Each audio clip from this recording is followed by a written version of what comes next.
think about the impact of colonialism on what it's like to work with children and parents' expectations of us. Colonialism doesn't really want you to have these conversations.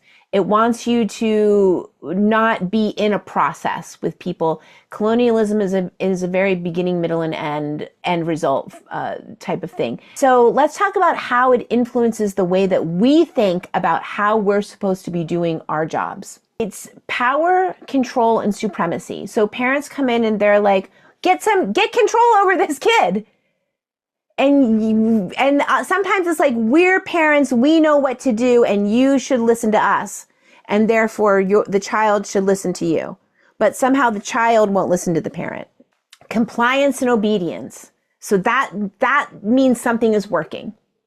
If the child does what people say, if they're able to be obedient to this other systems that they're supposed to be obedient to, that indicates that things are good.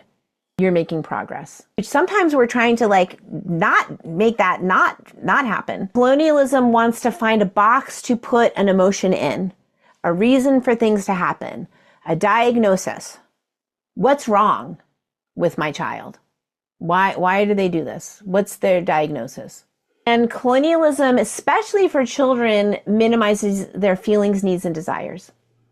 Like children's pain, children's physical pain, emotional pain, is their beliefs, their autonomy, their individualism is less important.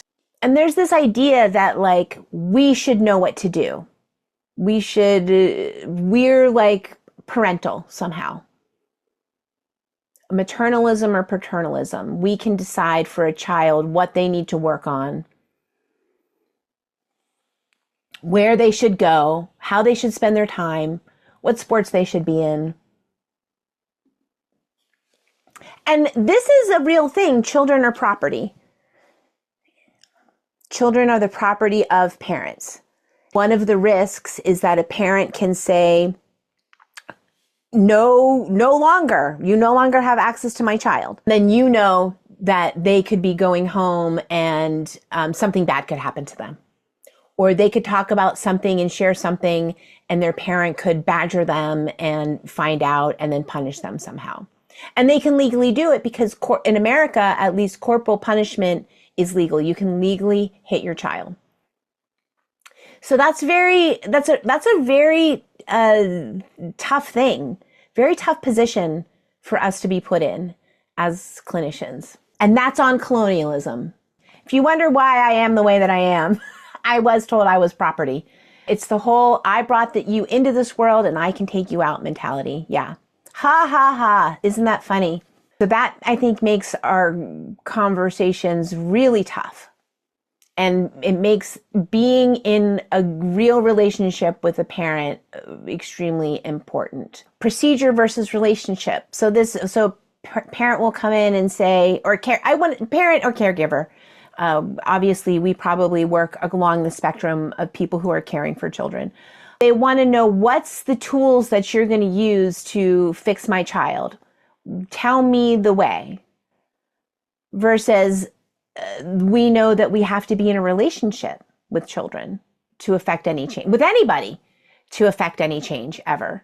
And I think that a lot at the school, because it took a lot to help people understand that you can go to a reading teacher and they can teach you something pretty quickly. You can go to a math teacher, they can teach you something pretty quickly. But a feelings teacher like me, you got to really get to know a person before they will believe you. And something might have to happen within the relationship that creates the change. And saviorism. So this is the idea that, especially with adults, and sometimes I'm like, have adults colonize play therapy? have adults colonize play for therapy? Maybe. Saviorism, like the idea that we are there to provide all of the tools to save a child, or that we can, and I think people come in, save my child. But really what we are doing is giving a child the tools to save themselves. And that's the gift that keeps on giving, right?